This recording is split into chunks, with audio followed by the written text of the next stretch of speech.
nagaa akkam jirtan hordoftoota nagaa tuubii baga chaanaalii kanaan nagaadhaan deebitanii dhuftanii har'a immoo kan barannu adverb of time afaan oromoo afaan ingiliffatiin kan jedhu baranna jechuudha. Kanaafuu na waliin turuu hin irraanfatina. Adverb of time kan jedhu ilaalla jechuudha.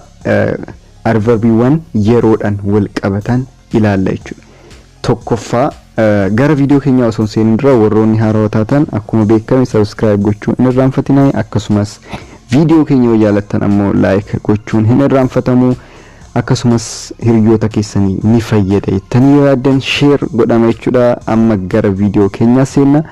Tokkoffaa adverb of time kan jedhu keessa maal jechuu dandeessanii warroonni afaan oromootiifis warra afaan ingiliffatiifis ni fayyada jechuudha. Videoon kun amma tokkoffaan har'a jechuun today har'a jenne jechuudha. Har'a afaan oromootiin har'a hudhaa qaba jechuudha. Asirratti har'a today fakkeenyaan yoo ilaalle sirriitti nu gala waan ta'eef barumsa barannu irra caalaan fakkeenyaan yoo ilaalle sirriitti waan nu galuuf fakkeenya fudhadheetan isinii wajjin ilaalle jechuudha. Har'a nan dhufa. I will come today. Har'a nan dhufa.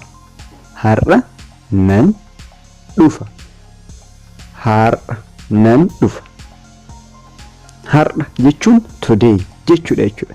Amma immoo adverb of time kan itti aanu kalee yookaan kaleessa. Kalee yookaan kaleessa jedhama. Iddoo adda addaatitti ammoo kaleessa jechuu ni dandeenya jechuudha. Guyyaa isa darbeen har'a osoo hin taane guyyaa darbeen maal jenna jechuudha. Kaleessa jenna jechuudha. Yesterday. Fakkeenyaaf kalee siif bilbileen jira. Kalee siif bilbileen jira. I called you yesterday. Okay, inni itti aanu ammoo boru jechuun tomorrow.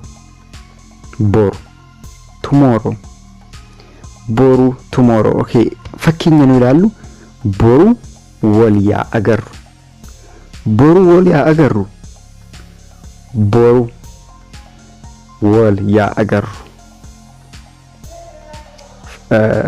Let us meet tomorrow.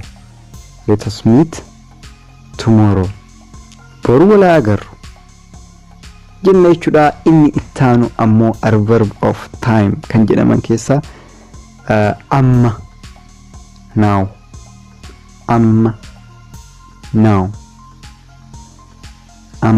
now yeroo kan agarsiisan jechuudha. Kunniin amma fakkeenyaaf amma na barbaachisa. Wanti tokko yoo kan isiniif barbaachisa ta'e maal jettanii I need it now. Amma na barbaachisa. I need it now.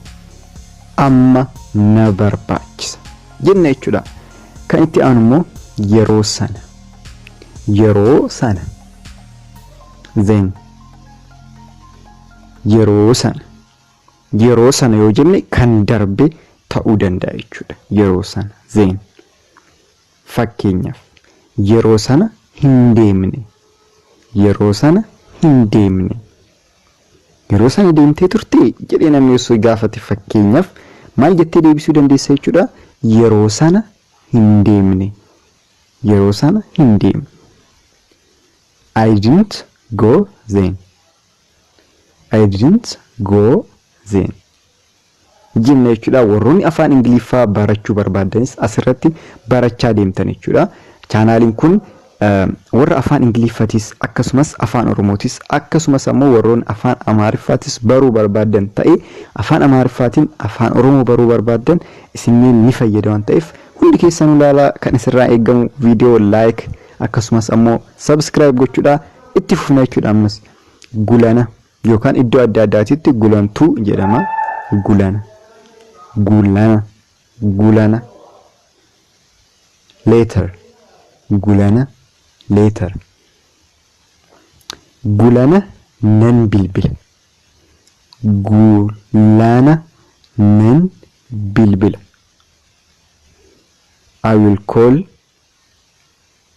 I will call you later I will call you later jenne jechuudha gulana jechuun maal jechuudha gulana jechuun later jenne jechuudha kanaafuu inni itti aanu ammoo har'a galgala tonight means in Afan Oromo har'a galgala fakkeenyaaf har'a galgala wal yaa agaru har'a galgala wal yaa agaru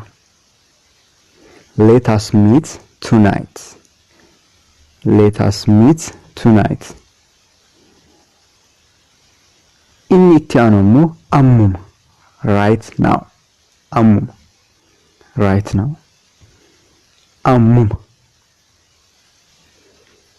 now fakkeenyaaf ammuma yaa deemnu let us go right now ammuma yaa deemnu jenne jechuudha inni itti aanu kaleessa galgala kaleessa kan jedhu maal jennee turre yoo yaadattan kaleessa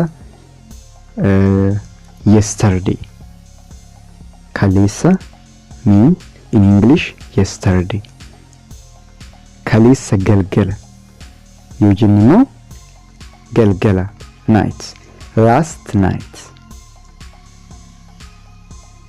yesterday night is just like that last night yoo jennu kaleessa galgala እሺ kaleessa galgala yaali kaleessa galgala yaali yoo jettan maal jechuudha I tried last night jenne jechuudha kan itti aanu ammoo maal jedha har'a ganama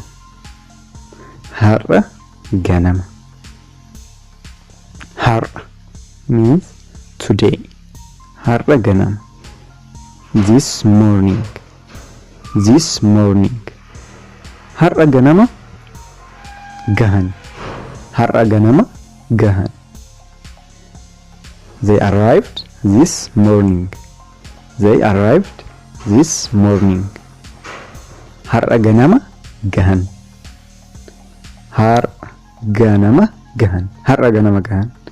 they arrived this morning kan itti aanu torbee itti aanu next week torbee itti aanu next week torbee itti aanu nan erga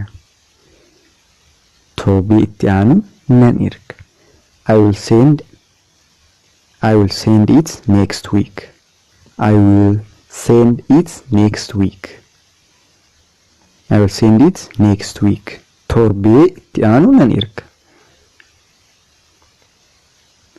inni itti aanu ammoo hanga ammaatti still or you may be use ever since hanga ammaatti still or ever since fakkeenya yoo fudhanne hanga ammaatti na hin qaqqabne yookaan hin fudhanne jechuu barbaadan I still haven't received it